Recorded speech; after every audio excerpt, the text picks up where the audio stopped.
let's look at really what a child needs. Everybody should be able to recognize a child needs love. So if everybody can agree on that, then let's start looking at it from the standpoint of, well, if those children look different, should we treat them different? No.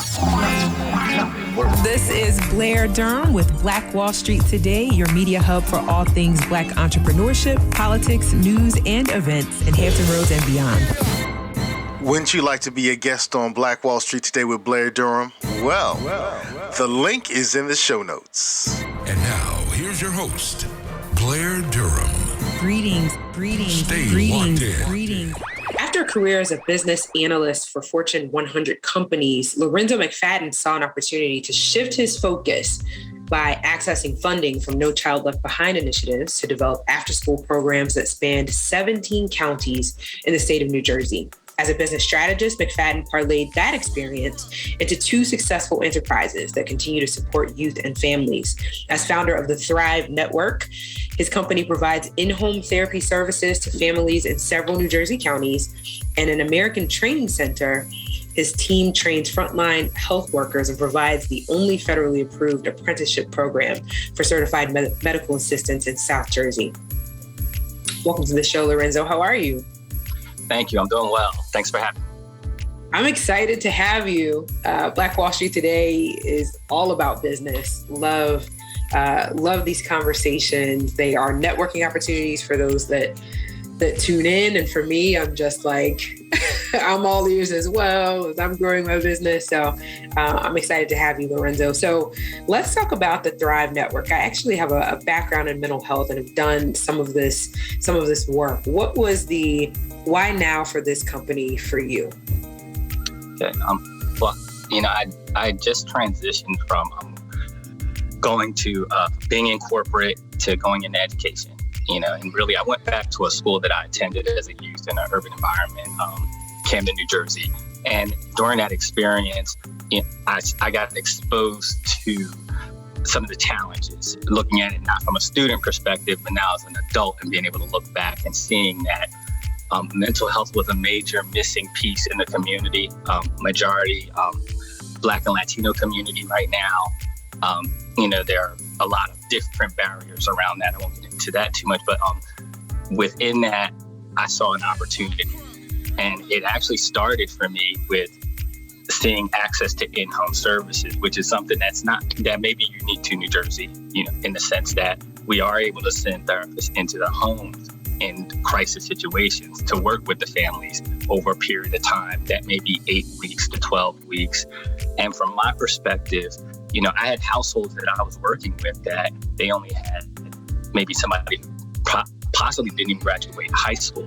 So, I looked at it as the exposure, just being able to put somebody with a master's degree in that room on a weekly basis to help before I really even fully grasped the concept or understood how valuable the actual mental health piece was, because I also grew up going to the barbershop or, and that was kind of your process, but now being able to see getting professional services in there. And part of the goal when we created Thrive was that we would bring the best services to the communities that needed them the most. Yeah. And so that's why now is the time, as far as me looking at that direction and, getting things started. Mm-hmm.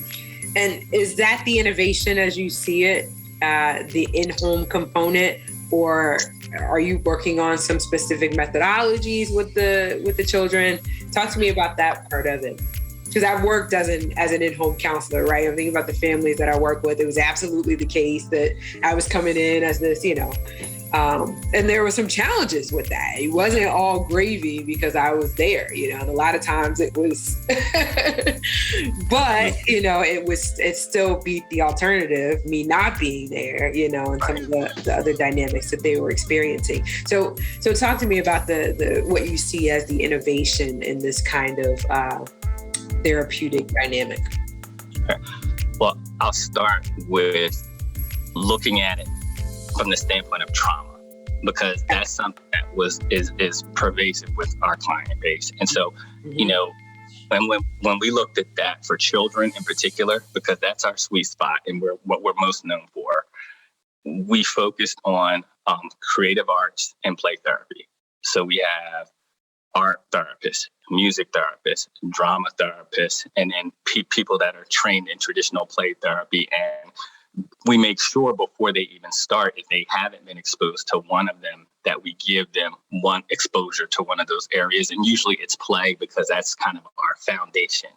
Sure. And when I say play, it goes beyond, just kind of sitting there playing the game with your child, but it's understanding the messaging and the things you're teaching them through that process, the things that they're observing in that process, and then able to come back and kind of address for that youth.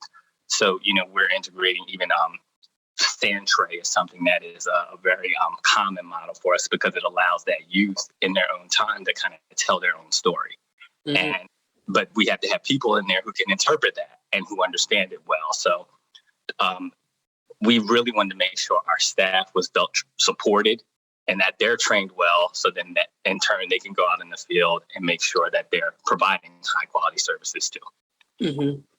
And so I take it out of this, the Thrive Institute was born. Yes. So, and I'll give you the quick rundown. So Where Kids Thrive was our flagship company, and that's where we kind of started with working with the children and families in homes. But then Where Families Thrive became our outpatient sort of entity. So that's where we work with Medicaid and provide services directly to the community.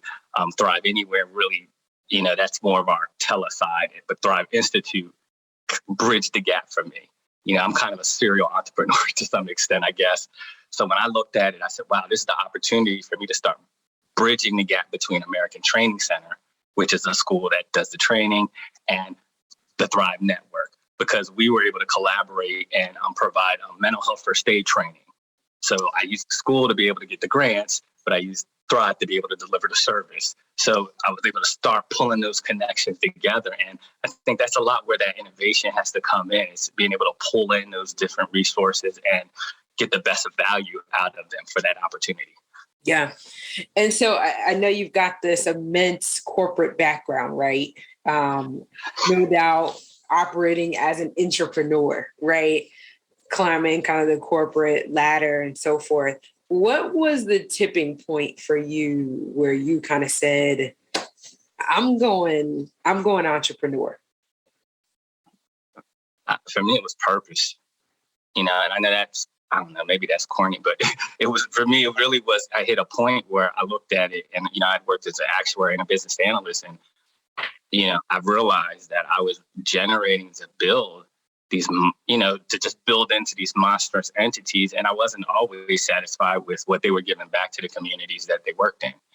And so I felt like if I was going to make change in that area, I needed to be part of it.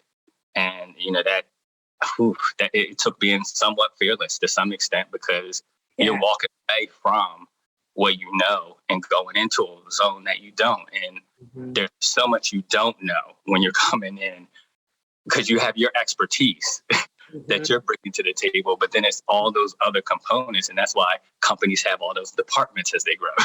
And you're kind of all those departments in one until you can get that capacity. So, it was really just feeling like I don't want to say burnt out, but I really just wanted to feel like my work was going towards something. And recently I figured out what it was, and it's just building things and helping people.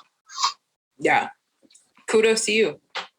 Thank you. Because I think, I think a lot of us get to that point, you know what I mean? And not everybody answers that call to say, let me get out of here, and there may be different reasons why that has to be the case. Maybe I'm staying because, I need the level of comfort and security that is being provided by this. Maybe I have a family and I don't want to, there could be reasons.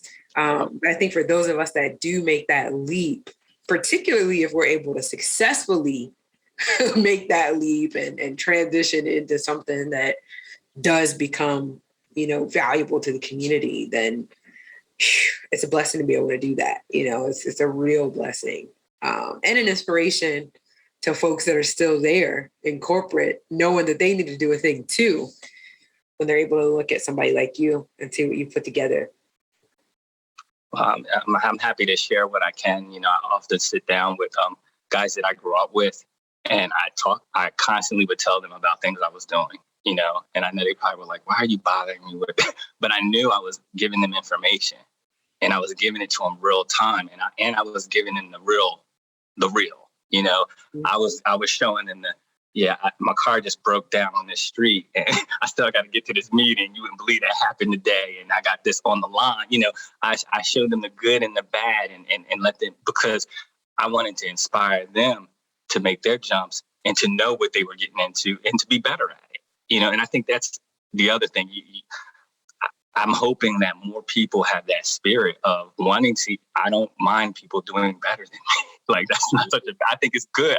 I'm excited, especially if they're good people, because then that means I have somebody who can help me in a sense. So, I think being able to give that to them and hopefully have them in turn then give it to other people and just continue to grow that network, so we're all not competing against each other, but figuring out how we can work together and collaborate. Mm-hmm. Yeah. If you just tuned in, this is Blair Durham with Black Wall Street Today. I'm talking with serial entrepreneur Lorenzo McFadden. And I raised that because you mentioned it earlier. I know there's another company that you've established. Let's talk about that entity as well. So it's American Training Center. We are a private vocational training school. We are approved by the Department of Labor. And, we have one of the only federally approved apprenticeship programs in South Jersey for medical assistants.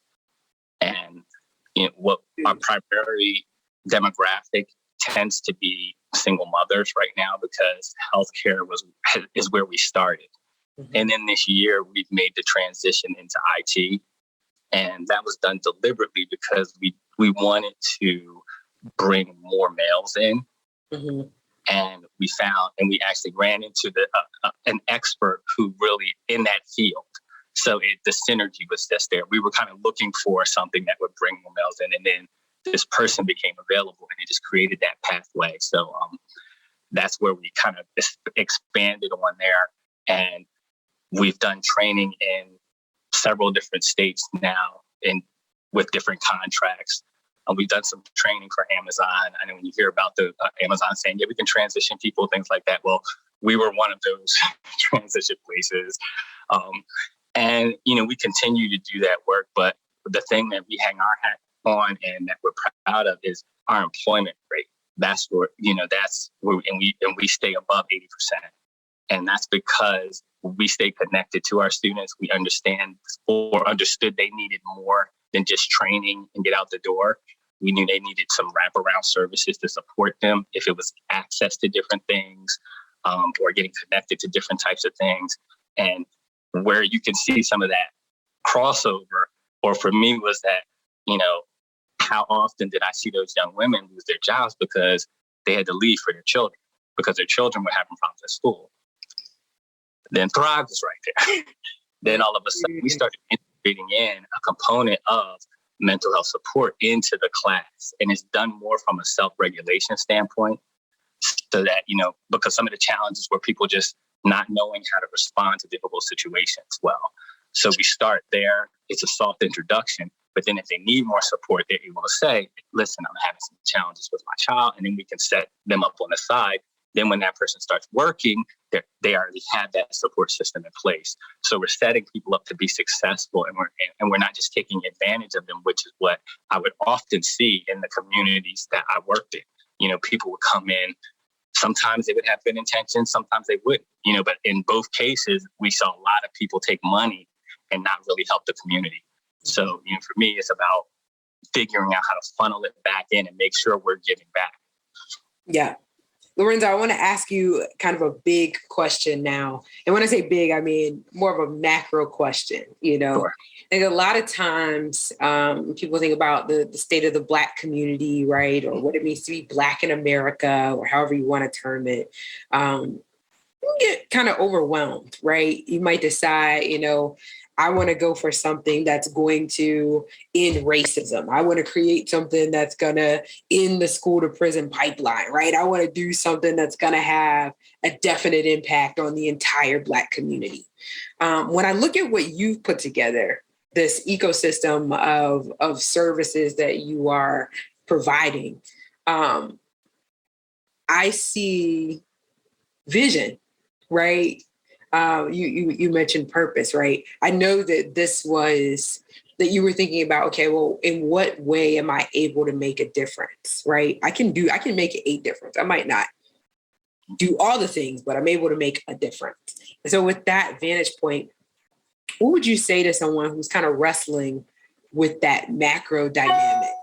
Of course they have the capacity to do anything, but it could be limiting them, because if they can't do the one thing that's gonna, how do you contend with those kinds of individuals when you meet them?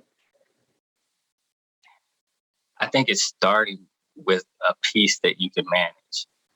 And, I think, and I'll say from my own experience, the primary work of the businesses I work with is not my expertise, quite frankly. I mean, I am not a healthcare trainer, or I don't train, healthcare workers, and I am not a therapist by training. My degree's in business. But what was key was I partnered with people who were passionate about what they do. So I have a partner at both business, and they're experts at those fields. I have a workforce development expert and a LMFT clinical person who's trained all over the world. So, having those relationships and being able to sort of feed into those individuals and kind of build around to start building the system I was trying to, I guess, create.